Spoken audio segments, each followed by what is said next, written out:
welcome to Dutton Garage for a very special edition of In Pit Lane. It's the Le Mans preview, the 2016 running of Le Mans. My name's Michael Lamonato. I'm joined by a man you'll probably find familiar to the program. You'll certainly find this particular posture familiar, wine glass in hand. His name's Brett Ramsey, the host. How are you? Well, look, if you're going to do a Le Mans preview, I mean, we can't be at Le Mans, but if we can't be at Le Mans, I mean, look at what we're around. I mean, this is just magic. And at some stage, we're going to come back and we're going to do a whole sort of documentary on this place. This is not even a third. This is, in fact, it's not even a tenth of what you see at Dutton Garage. We'll tell you more about that later. But yes, look, I thought we'd bring a bit of Le Mans to us with a bit of Loire Valley rosé. So if you're watching at home, cheers. I'm looking forward to the time lapse of the glasses getting lower as we cut through the program. Especially yours. These are very big glasses. I know, yeah, they're much bigger than we're going to blame the lens on that anyway. And we're also joined, of course, by editor of E-Racing magazine, Trent Price. Cheers, thanks for having me. Yes. And that's it, we'll just drink these. You got much more than I did. Yeah. Well, I mean, I'm the host. Yeah. As the person who has to be the bedrock of the program, why not drink? I trust you were the host that didn't drive either, because I drove, so. Designated driving, it's what it's all about. Le Mans, this week, it's crept up quickly, really, it always does. It's only round 3 of the World Endurance Championship, realistically. Biggest race in the world. I mean, there's so much you can talk about, really. We're in a place where we're sort of surrounded by icons of this sort of race, but I mean, it really is the biggest race in the world. Yeah, I think so. I think that, you get arguments from some people, but I just don't think anything comes close, certainly not in my life, in terms of what comes. I think you talk about things like the Paris, or the Dakar Rally, the Indianapolis 500, and they're all great events and all, but there is just something about Le Mans, that sort of 24-hour battle, and as sort of has been pointed out by a lot of people, it's not 24 hours. It really starts, well, for the drivers and the teams. I mean, the scrutineering was a couple of days ago. We've got practice starting on basically Wednesday night Australian time, going right through, and a lot of those teams will be up pretty much 36, 48 hours. So a huge, it's a huge test of endurance for absolutely everybody. And Trent, I mean, the challenge is, yes, there is certainly the time, but to be focused for long enough to set up an adventure like 24 hours of Le Mans is a massive undertaking. Oh, I mean, most of the teams they'll be ordering parts at the start of the season before they even hit Silverstone at round 1, because they know if we don't start ordering now, someone else is going to order those parts. Because you've got suppliers and then contractors, and there's only so much to go around. Mm-hmm. So if you don't get in early, then okay, you're going to be left wanting around the time of the event. But not, all of a sudden you've got to bring drivers up to speed. You've got to start, more so for the LMP1 teams, they've got to start endurance testing a lot of their parts as well. It's not like Formula One where you just whack on a part. I'll see how it goes this weekend. It might break. We had a go. We had a crack. But they need to go through a lot of stringent testing just to make sure these parts are going to last 6 hours or a stint to start with. Yeah. And the difficult thing about it is, I mean, it's part of a championship, a world championship, and a lot of teams have got to decide in terms of what do we look at? Do we look at the big picture? Do we look at the World Endurance Championship, of which Le Mans is quite rightly around pays double points? Or do we just focus on Le Mans? And I think that's, I think for people like Ford this year, and also I think to an extent Toyota, I think that some of them would probably say that a win at Le Mans is probably far more important from a marketing viewpoint than winning the World Endurance Championship. And even if you look at the way, technically they set themselves up. I know it's perhaps a unique example, but Nissan last year, it was all about Le Mans. Your comeback wants to be about winning Le Mans and worry about the championship later on. I mean, it's a big year of Le Mans as well, of course, and we'll talk about this later on, but the return of Ford, reigniting a classic story. But I want to take you back to what your first memories of Le Mans were. Was it Ford versus Ferrari? I'm guessing it maybe isn't, considering it's 50 years ago. But Brett, you've been there a couple of times as well. What were your memories of Le Mans? Yeah, well, it was the movie. It was Steve McQueen, obviously. I used to live next to a drive-in, the Roval drive-in, and I could go into Dad's room and I could pull open the blinds, the curtains, and I could watch what was on the drive-in. So I saw all sorts of wonderful sorts of things in those days. Early form of movie piracy. Yes, it was wonderful. I think that the thing that I remembered the most was I heard the sound. And I sort of knew at that point that that they were racing engines, but I didn't know anything about Le Mans really, and I just watched those images and was just gobsmacked and thought, that's just that. It looks incredible, and eventually talked my dad into taking me to the movie. And I remember sitting there, and I was about 10 years old, and I just sat there and went, one day I'm going to go to that. I'm going to go to that. It took nearly 40 years, but I eventually did, and trust me, it was worth the wait. It was amazing. To step into, I mean, the place, the circuit itself, and not to mention the town at that time, what's it like when it's really, I mean, like we've been saying, it's such a big build-up. It's so much more than just the weekend. To be at that moment where it's all about to happen, I mean, what's the atmosphere like? It's so overwhelming. And what sort of, the movie didn't convey, and what sort of, even coverage, of the racing in other areas doesn't convey is, as you mentioned, the town. I was just not prepared for the beauty of the city of Le Mans. It's just an absolutely stunning city, and in terms of how they embrace the whole weekend is quite incredible. Just everybody is just totally. All the shops are taken up with it. The population grows to over 200,000 for the weekend, but it was really emotional. As I said, because I'd been with it as a kid, and I remember it was funny the first day I was there because it's just so overwhelming. And I was walking through the village, which is what they call the area at the back where all of the memorabilia is sold and a lot of the food and that sort of thing. And I was just looking around. I'd only just arrived. I'd never been out of the country. It was just this amazing new world. And in the distance I saw this motor scooter, like a Vespa, coming sort of, just in the distance. Didn't take much notice of it. And suddenly as it came closer, it swerved straight at me. And I literally had to jump out of the way to sort of miss there. And I jumped out like, for crazy French, whatever. And as they went away, finger in hand, I looked at the back of the helmet. And on the back of the helmet was Cooper's Brewery. And I suddenly realised, fucking Simonsen. And it was Allan Simonsen. And when I'd first met Allan, was actually of all places at a pub just outside of Malala, and all we did was talk about Le Mans. And he was saying, have you been? You've got to go. It's the most amazing place. And I think this is why one of the reasons why he's so fondly remembered is when I went down to sort of see him and confront him for trying to kill me, he came round the corner, he just looked at me and he went, if only you could have seen your face. And then he said, you've made it. And I said, yes. And he just grabbed me and he just held me and he said, I am so happy. And that's the sort of guy he was. He was just absolutely filled with the fact that, that he loved the place.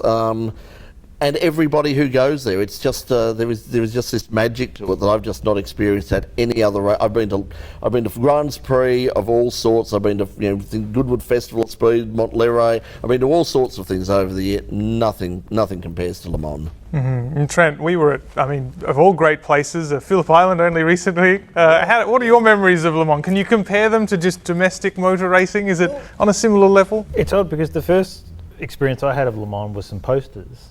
In a garage that I was helping my dad work on. He'd brought an old 1914-6 over from the US, which had an old Volkswagen engine. He was going to make it up so we could race. So back in the days of where you could actually get child labour and they could sand black fiberglass, you could. I was doing that, but I remember some old posters from the early 80s of Porsche dominating back then, but also was it 81, 82s when Porsche did really well, but they ran running the 924s. I think it was when Porsche and Brock and Larry Perkins ran a 924, and that was sort of my first sort of hit of Le Mans, because it was Brock, and if you're growing up in Australia as a kid, then Brock was all there was. And that was the first time we had a chance to see it on the television, because when they went back with the 962 with the Porsche later on, Channel 7 televised the first couple of hours, and I think the last 4 hours or something of it. So that was the first time, because this was obviously in the days before the internet, so that was the first time we actually saw Le Mans live. Otherwise it used to be sort of sometimes a 2-week wait, because you'd look in and occasionally there'd be an article that big in the Herald Sun or something saying Jackie X and Derek have won the famous 24-hour race of Le Mans, and that'd be it. And it wasn't until sort of a couple of weeks later when Auto Action or Racing Car News came out that you could sit there and you could find out what actually had happened. So, and they were running big ads too, weren't they? It was something, was it La Porsche Le Mans Le Broc. That's Was it. the- Yes, was the yeah, I ads? remember, you're right. Yes, It was Le Porsche, Le Mans Le Broc. Yeah, I remember just that. wrong now. at every level. Yes. Yeah, but it captured the imagination nonetheless. Yes.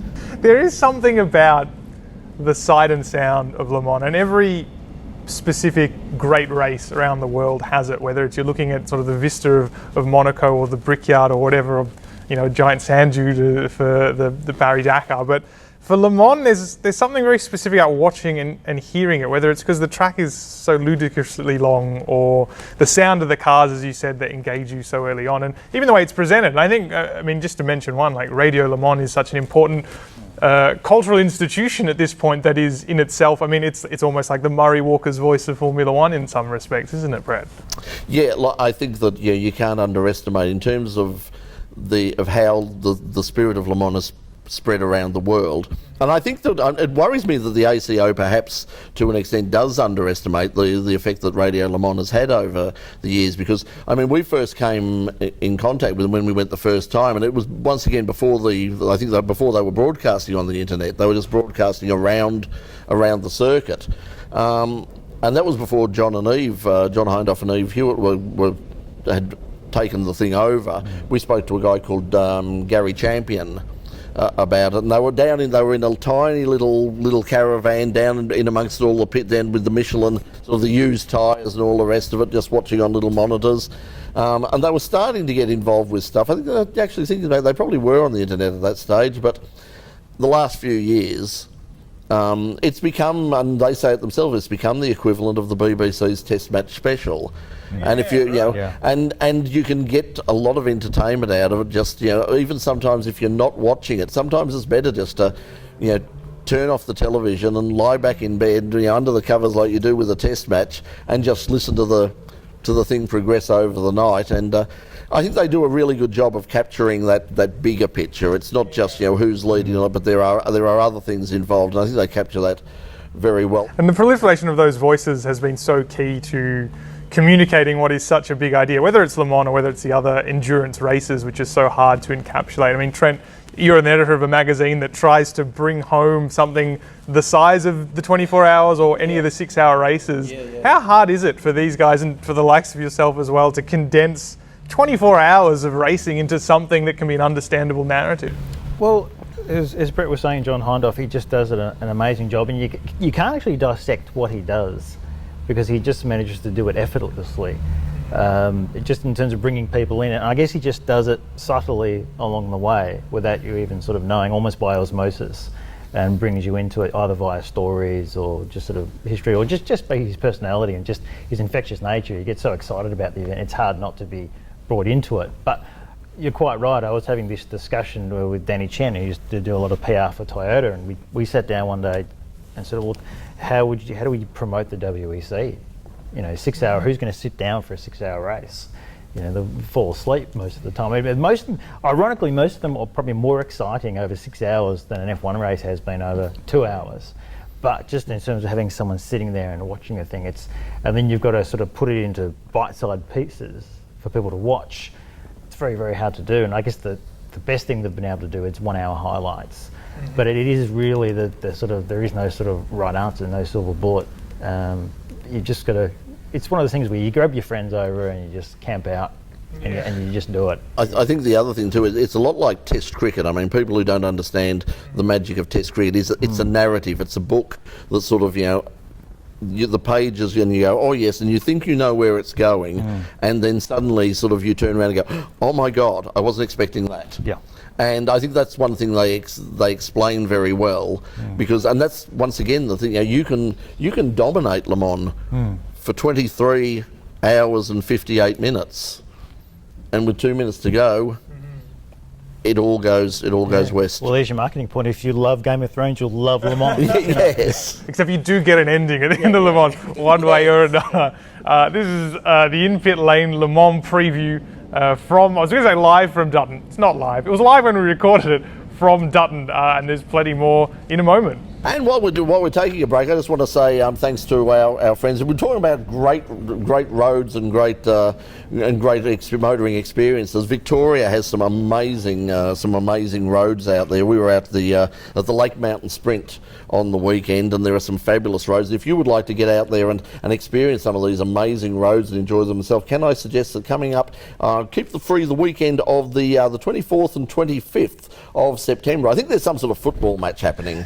I'm not sure. I just know my team's not going to be involved, so I don't really care, and probably you don't either, and you'll probably much rather be at what is called the Snowy River Sprint, and it's going to start off down at Lakes Entrance and go right throughout the East Gippsland region, and it's going to be fabulous.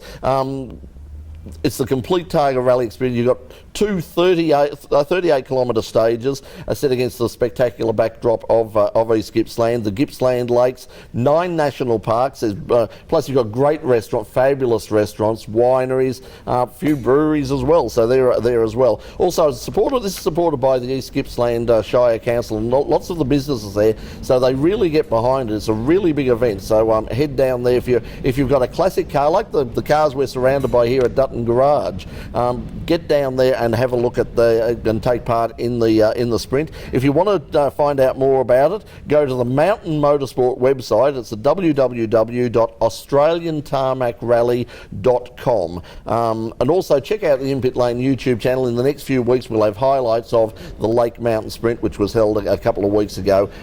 Some fabulous footage, some beautiful stuff out there. And so once again we say thank you to Mountain Motorsport and the Snowy River Sprint for their support of In Pit Lane. This is the In Pit Lane preview of the 2016 24-hour of Le Mans from Dutton Garage. It's an incredibly scenic location if you could choose any for a Le Mans preview. The glasses are slow. Well, your glasses are certainly emptying. Mine not so much, but we can work on that. Yours is emptying by evaporation, if nothing else. To be fair, it was so full that actually I've probably drank twice as much as you have. You probably have, yes. Yeah, we're getting into it. It's still joined, of course, by host of In Pit Lane, Brett Ramsey, and Trent Price, editor of E-Racing magazine. We're surrounded by such a great garage of cars. It's an incredible amount, and as you said at the start of the program, Brett, this isn't even a tenth of it, not even a fraction. We actually have hidden in the bowels of this place. There are Le Mans winners here. We can't show them to you. Not yet. But there are Le Mans winners here. There's so much memorabilia around the place. It's just come on down. 41 Madden Grove, Richmond. Just just across from the Burnley railway station. You might hear a train going past as we speak. We arranged that. Yeah, just as you said it was perfect timing, really. Just before we get into, I suppose, the preview of the cars that are going to make up this massive race we're about to embark on, not us personally, but someone will, a bunch of drivers will. We are going to embark on it because we're going to be up all weekend, let's face it. Experience for anyone even to watch it, really, let's be honest, but never mind participate in it. But being surrounded by cars, Le Mans winners somewhere, you can feel their presence perhaps. What is a Le Mans car for you? If I were to say Le Mans car, what are you picturing, Brett? 917, Porsche 917. That is the classic car. I mean, and I suppose, dare I say, the Gulf livery. I mean, it's we're going to have a Gulf Porsche this year in GTE, and that's but I'm a big prototype. I mean, there's been talk at times about making the cars look more like the road cars and having sort of based more on GTE and GT cars in general. But I just love the prototypes. I love the experimentation. I love the fact that Audi turned up a while ago with a diesel-powered car, and everyone said they were insane. And that was one of them. That debut was that I was there, and we heard it, shush past. It didn't make much of a noise, and it ran all day and all night, and it was just incredible. I think it's sort of the cutting edge of motorsport at the moment. I think more than Formula One. I think Formula One has now become so cookie cutter, so tightly controlled, that if you want to see sort of any real innovation in international motorsport, really Le Mans, and particularly in LMP1, is the place to look. Trent, what is in your mind? It's probably a toss up between the Matra and the Mazda, 78B. That was just so loud. That thing. Yeah, and just the rotary engine as well. And I guess that was just another reminder of where F1 could have gone. And the sound we could have had, it would have been very green, very healthy, and noisy. Just the one had a good noise as well. I must admit, the last time I was at Le Mans, Johnny Herbert was giving some laps of that car, and I didn't actually see it. But by God, everybody heard, and as we were walking through the village, when you heard it go past, you looked around and every face in the place was just going...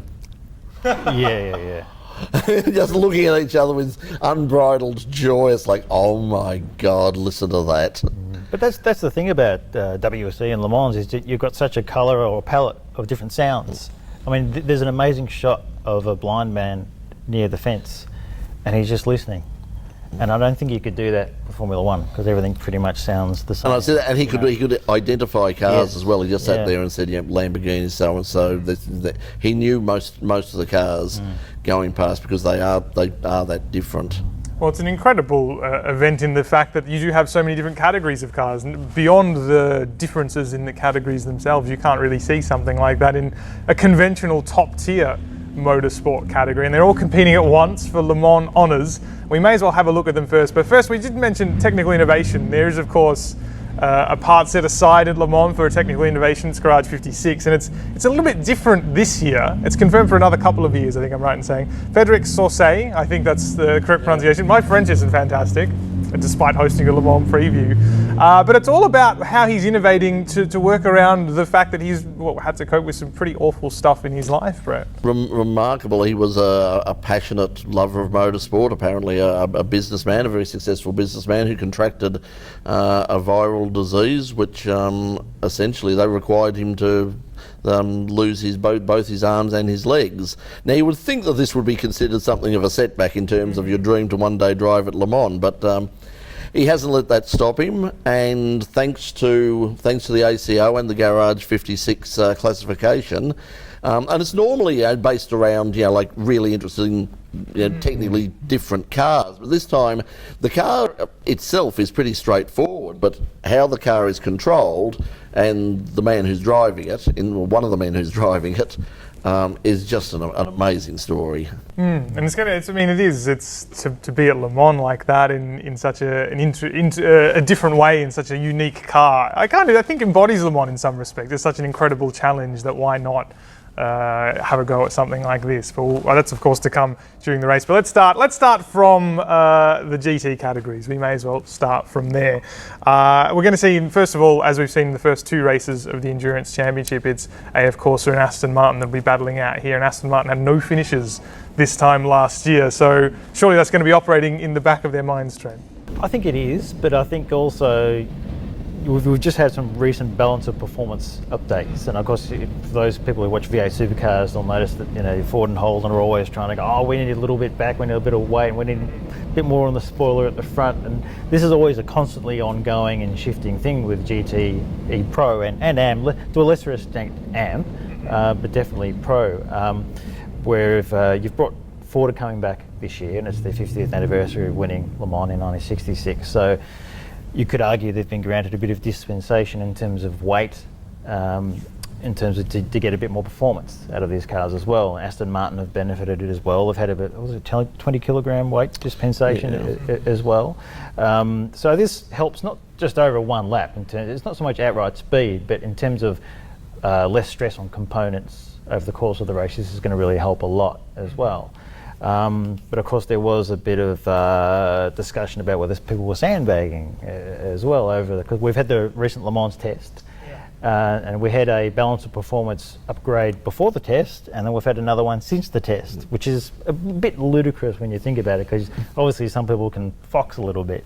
I think that's going to be it's always going to be the problem. I think it's a lot harder now because you've got all of that telemetry sitting there, and so the ACO and the FIA can now look at that sort of stuff and go, hang on a second, you can rev out more than that, so what's going on, and you can brake a little bit later than that. What's going on here, guys? You've got another gear than that. There's a sixth gear there somewhere, guys. On the Mulsanne, why didn't you pick it? Just reverse. They put it backwards. So it's balance of performance is a real problem, but obviously you've got a category like the only at Le Mans in a support race, but you've got something like GT3, which is just totally based on balance of performance, and yet has probably become the premier international motorsport category. The success has been enormous because everybody could compete. It doesn't. You don't have to say, well, we can't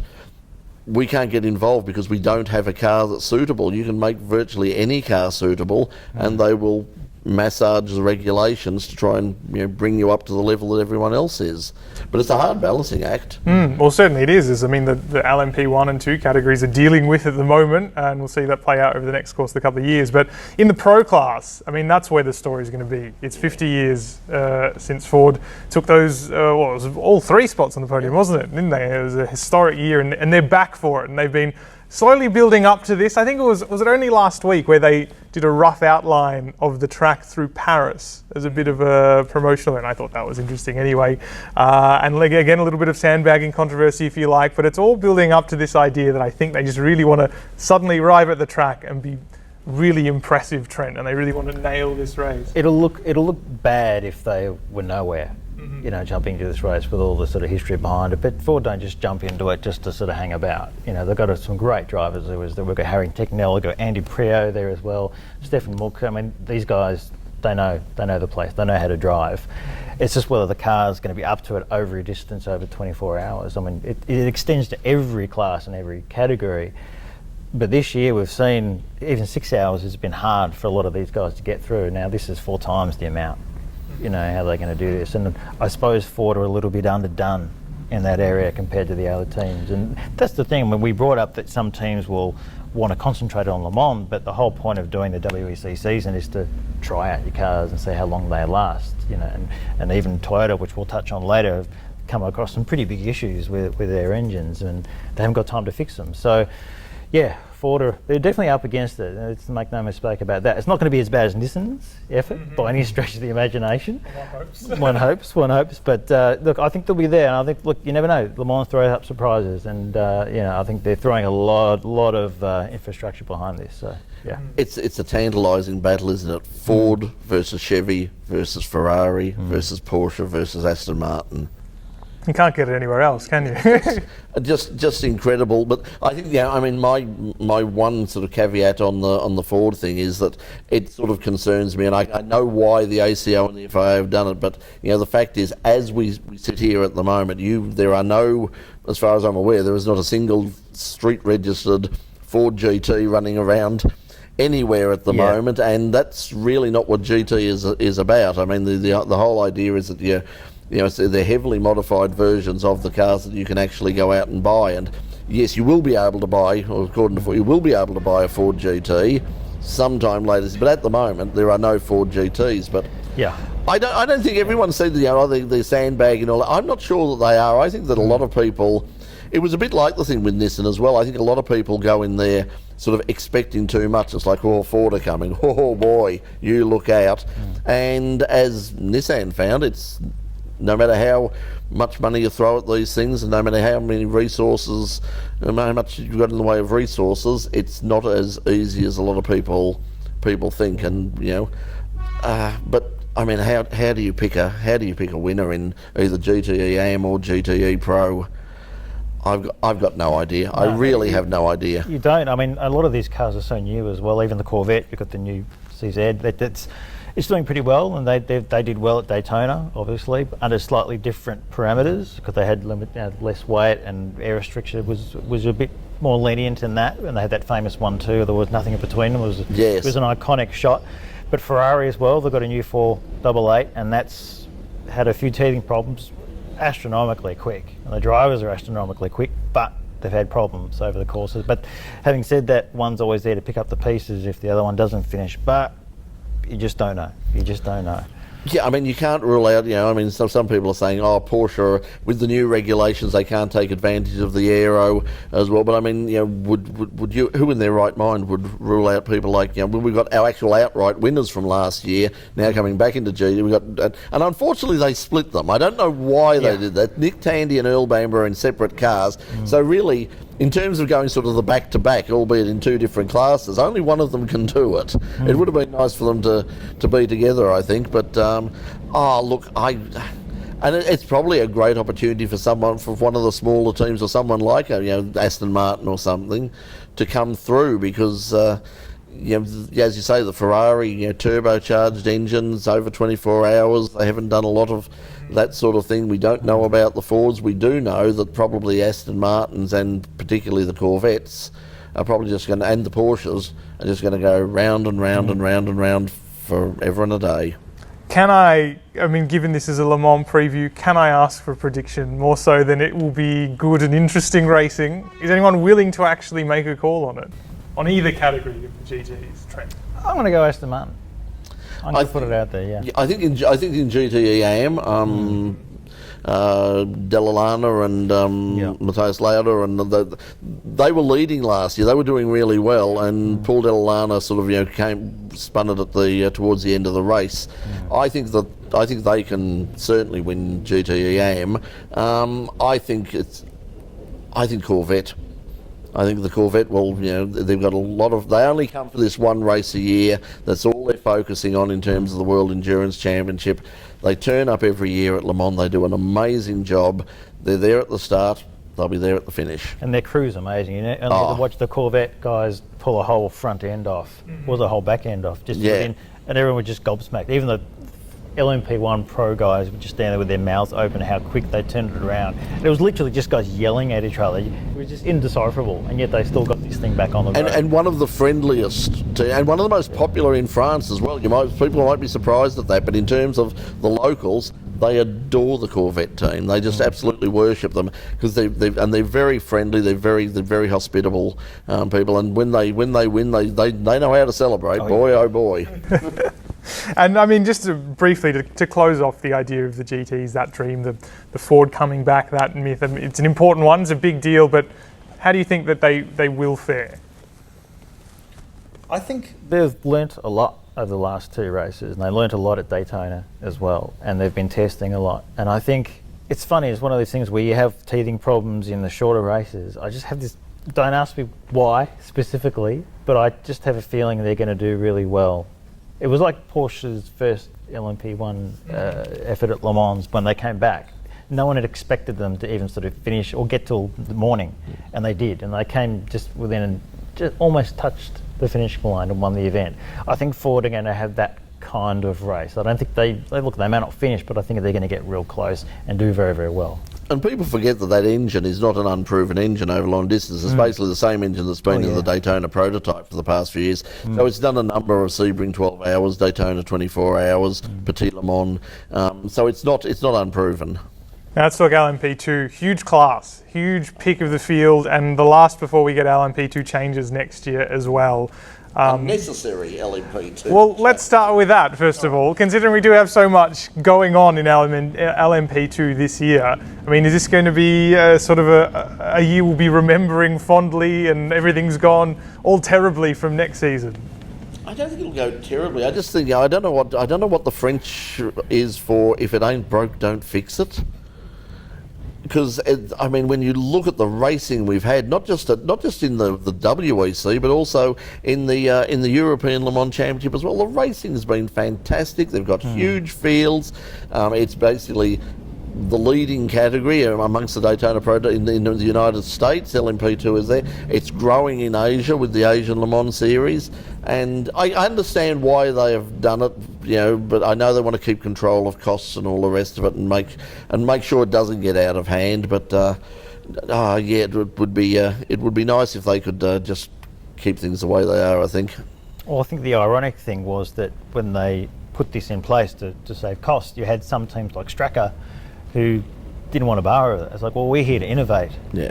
And they were talking about moving up to LMP1, and they don't have the budget to do that. So, yes, they're trying to save them for themselves, but it's sort of, if you've got that mindset, it almost just pushes you into that area anyway. And they already put in a new sort of provisional change in place with the PC cars. So people already spent money on developing those cars and then threw in the new format. So in a way, they are saving costs in the long run, but in the short term, they've spent an awful lot of money Yeah, and it is going to probably cost a couple of teams that are just going to say, look, we're not really interested in it's not a one make series, it's about a 4 or 5 make series, but it's one engine, it's a control engine, control suspension, all those sorts of things. There's going to be teams just going to say, look, we're really not interested in that. And I think the people who will do well out of it will be the WeatherTech series in IMSA in the United States, because they're going to allow more freedom to encourage manufacturers to be a part of this thing.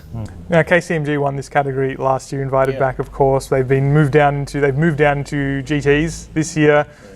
How's this going to play out this field this season? I mean, again, you've got to try and make a commitment here. Well, it's interesting because you've sort of got the guys who won last year, KCMG. You got Richard Bradley and Matt Howson as well, but they've brought in Matsuo from he was the GT champion as well, but they're losing Nicolas Lapierre as part of that squad as well. But this bunch of guys also won the Austin round, so they know how to work with each other. But just there's been a lot of chopping and changing of drivers in LMP2, so the breadth and talent is really deep across it. But because there've been a lot of last-minute changes, you've got Will Stevens taken out of Manor, and he's been thrown into other teams as well, and then obviously Lapierre jumping in. In terms of these guys working with one another, that's probably going to be the key to winning the race. Lapierre's gone to Signatech Alpine, and they always do very, very well at Le Mans. But yeah, it's just going to come down to how you guys work with each other. So my money would be on KCMG, but then you've got guys like, you've got Bruno Senna and Felipe Albuquerque and when you look at the drive, when you look at the drivers, I mean, this is sort of the second tier, but there are so many drivers who could just easily just step up into an LMP1 car at the very top level, not just the non-hybrids, but the hybrids as well.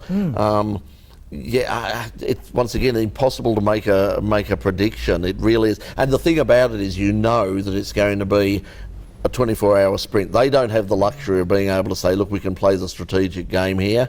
They've pretty much just got to, when the trickle is waved at the start, they've just got to basically go, we're racing, and you race until you either drop out or you cross the finish line. One way or another, it'll be a big final year for LMP2 in this form, at the very least. Not changing that much, let's be honest. But this is the in-pit lane preview of Le Mans from Dutton Garage. And Brett, a message from Dutton. Look, thank you to Dutton Garage for allowing us to do this. I mean, we come past on the train on the Glen Waverley line, you come past the Burnley railway station, and you just sort of see this tantalising glimpse, which is essentially what we've got here. This is not even a tenth of this place. And apart from it, it's like Wonka land for motorsport enthusiasts. I mean, the stuff that we've got here is just unbelievable. So if you're coming to Melbourne for any reason at all, and you'd like to come on out here, it's just a short hop from the centre of Grand Prix City, Melbourne.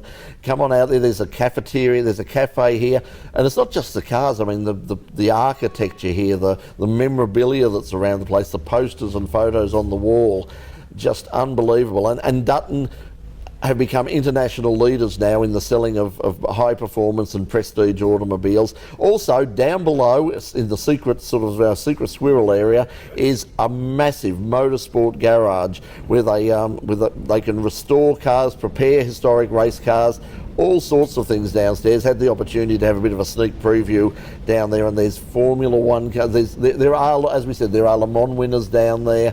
It's just remarkable. So if you're in Melbourne at any time for the Grand Prix, for the tennis, for the Grand Final, anything at all, come on down. 41 Madden Grove here in Richmond, just across from the Burnley railway station, and we thank Dutton Garage for their support of this edition of In Pit Lane.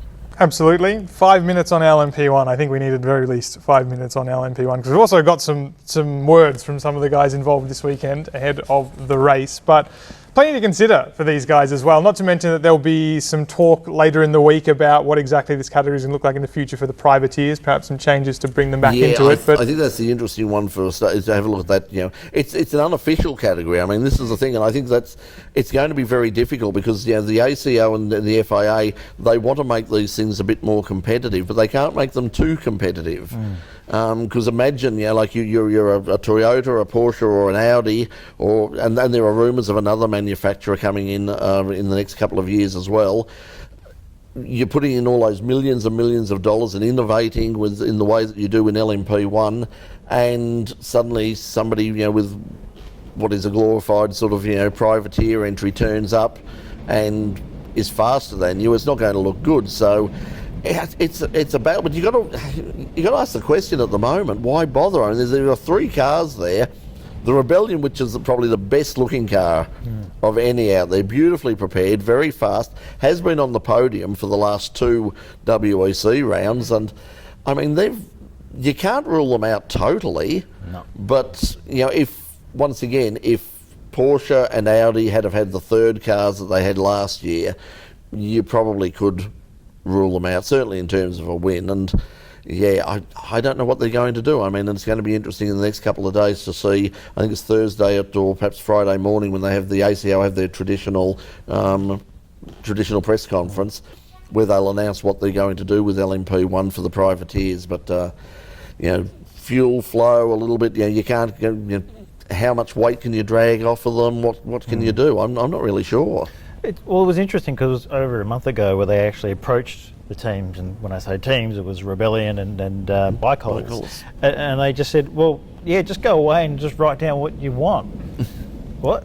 And we're just going to write everything. Of course they're going to do that. Even the driver said, well, yeah, less weight, more power, yeah, we'll go for it. But can you do that? Can you give them that? I mean, we only saw it, even at Silverstone, when the Porsches were actually overtaking the Rebellions on the back straight, when they ran out of hybrid, it was just before the braking zones. The Rebellions were actually out accelerating them down the straight.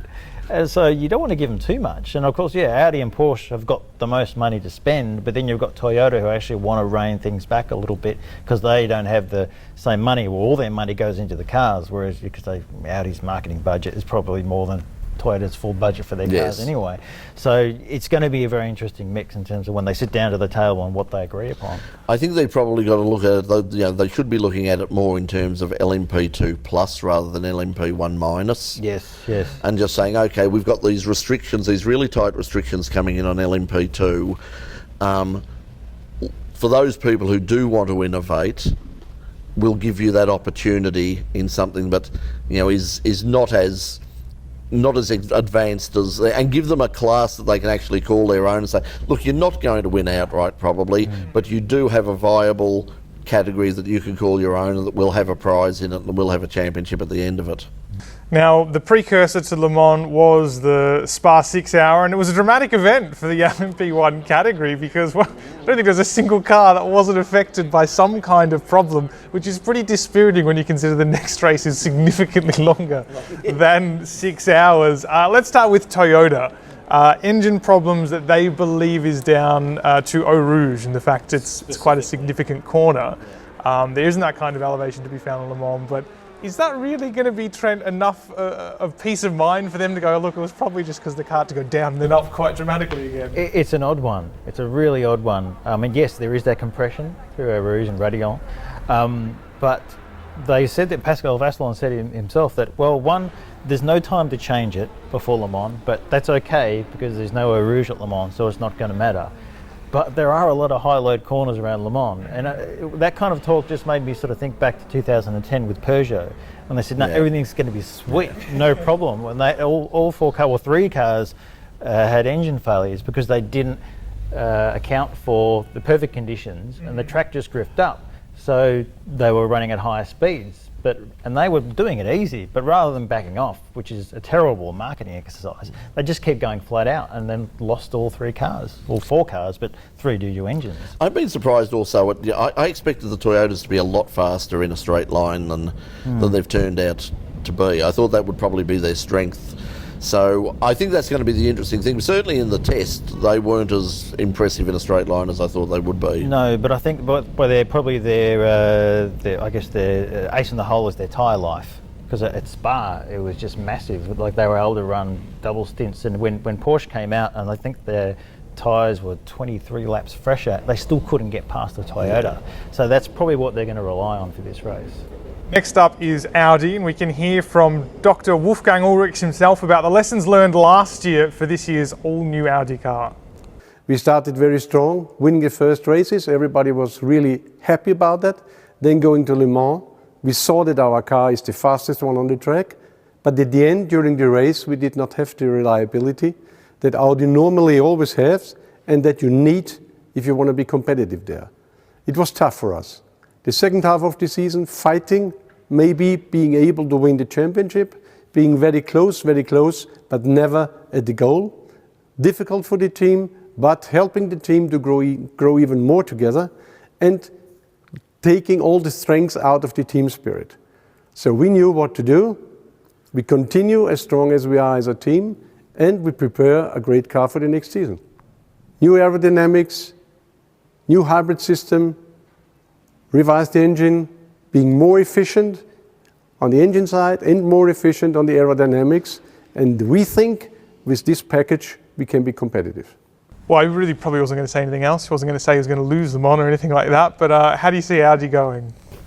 Well, they topped the tests, the practice tests, but they still had problems. One car only did a few laps during testing. They had some damper and suspension issues, which they rectified. But there were a lot of mechanics standing around the front of that car, not showing what they were doing, which has now been banned by the ACO and the FIA, saying, look, no, you can't do that. It's not in the spirit of Le Mans. But yeah, still some question marks there. You know, look, every car has had problems this year. So the fact that they've had that issue to start with, it just raises those question marks. Yeah, and people have to remember they've actually crossed the finish line first in both rounds. Yes. I mean, it was only the ride height thing with the plank at Silverstone that's up there. So really they are the form team at the moment, and they're just so incredibly professional. I mean, I've just been stunned when you see them get the chance to sort of be around them at the event, and both a couple of events I've been to, not just at Le Mans but even like here at the Adelaide round. The professionalism of that team is just extraordinary. They're another level, and yeah, it's going to be a really interesting. It's going to be a really interesting thing this year, because of only having those two cars. I mean, because they had the opportunity of having that split sort of strategy where they could say, "Oh, okay, we'll have two cars, for the championship, really going at it, but we can have just someone, playing the slow but steady game." But they don't have that luxury this year, and they're going to be chasing Porsches. And speaking of Porsche, the defending championship Mark, we can hear from one of the defending championship drivers, Mark Webber. It wasn't him who won here last time round. It was the third Porsche car that's not going to be entering this time round. But even he recognises, as much as he wants that Le Mans win, it's not just another WEC race. It's a long day, and it's not just 24 hours, because people forget we've got to get to the track for the warm-up. So you're looking at nearly 32 hours you're at the track, getting ready, having that first breakfast, making sure you had an unbelievable night's sleep on the Friday, and then getting that huge load of driving and also time at the track. So you might grab 90 minutes in that whole 30-hour period if you're lucky, maybe 2 hours. But it's very hard to switch off, obviously. If your car's in a great position, or even not in such a great position, you want to try and fight back. So whatever the scenario is, you're always trying to hang in there and keep improving and consolidating your position. You need an element of luck, but that's what you're teeing yourself up for. You want to go there, you want to test yourself. You've got great continuity within the team. You've got an unbelievable car to win the race, but you still need to hit that 24-hour window and be there at the end. No one is standing on the line at the Le Mans 24 hours and saying, "I'm guaranteed a victory." I mean, it's just not that type of race. So looking forward to trying to stand on the top step of the podium at some point, but it's not going to be a race that I'm going to get too hung up on if it doesn't happen. So Porsche, they won last year with that car they're not entering, because Audi's not entering a third car either, given the various travails of the Volkswagen group. But I mean, is it going to be a game cat and mouse between Audi and Porsche, or are we not even willing to boil it down to anything like that? There's always cat and mouse between those two teams, always, and it'll just happen. Even if you don't intend doing that, you will get sucked in that process. And the fact that, as Brett was saying, there's no third car, there's no hair, you can't put pressure on another team. So I think they're all going to be sort of thinking about, okay, how are we going to do this, we've got to sit through it all. I mean, Porsche have got problems where they've had gearbox issues at Spa, and they've reverted to the last year's battery as well, because they've been having troubles with this one. Now, we don't know what kind of performance they might lose by using last year's battery, but certainly reliability should be on their side from that point of view as well. Last year they had a lot of hybrid issues in terms of losing power progressively over the course of a stint. You would sort of have less and less power, and then it would just sort of come back again. It was very, very odd. So strange. So they're going to be pressuring each other, but at the same time, both Porsche and Audi are very conscious of just wanting to sort of tiptoe a little bit around the edges, because they know these cars, they're fragile over 6 hours, let alone 24. I think the thing that change in the battery is going to make a big difference. Talking to Mark back at the Australian Grand Prix, and he was saying that was one of the things they were really banking on, that we've got this, the hybrid system is really good for this year. And the one thing that's in their favour in terms of that problem that they had, there was a lot of talk that it may well be related to heat. It's not, as far as we can see, it's not going to be a hot race this year. I mean, there's been a lot of rain in the early stages. It looks like it's going to fine up, but it's not going to get hot. Yeah. And I think that'll make Porsche very, very happy. And hopefully we won't have any problems with fuel flow sensors, because they've actually raised the temperature on those, because Audi had a problem last year where they got pinged for their fuel flow.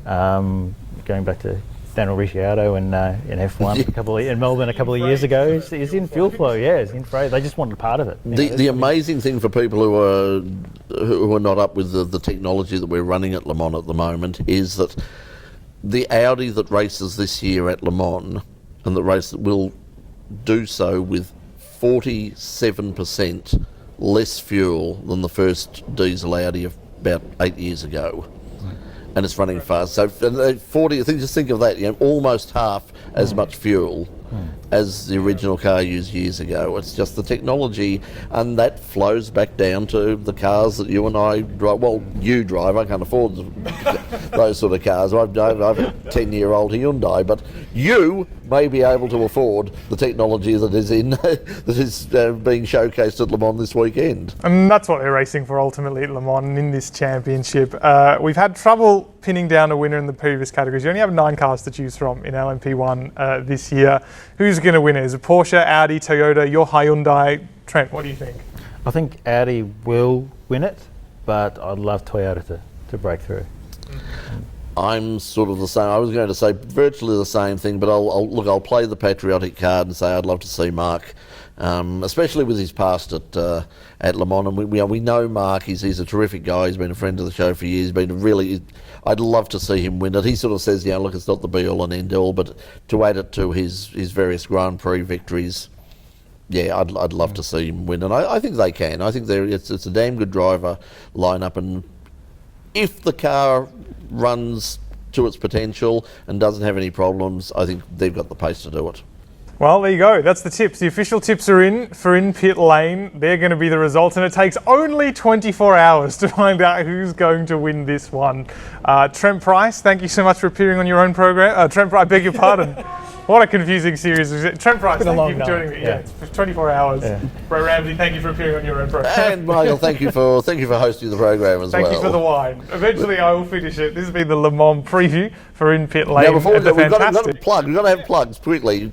Box of Neutrals. My plug, yes, Box of Neutrals on ABC, Grandstand Digital. You can go to boxofneutrals.com or find me at Michael Lamonato on Twitter. Good luck spelling it.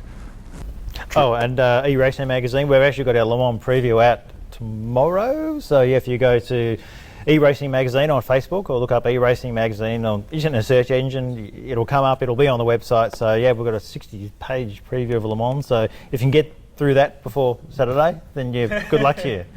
And of course we hope that you'll subscribe to the In Pit Lane YouTube channel. Remember, starting in September, In Pit Lane live every Tuesday night Melbourne time, 9 o'clock. We're going back to live and exclusively on the In Pit Lane YouTube channel, so subscribe, absolutely free. We're also www.inpitlane.com. We're on Twitter, we're on Facebook, we're probably on Tinder as well. I don't know. Swipe right. Swipe right. I don't know what that even means. But please do it. I don't care what way you swipe. I mean, once I have a couple of glasses of this, you can swipe whichever way you damn well please. Well, on that note, it's been a pleasure to have your company. A big thank you to Dutton Garage. It's been a pleasure to be amongst such fantastic premises for a program like this.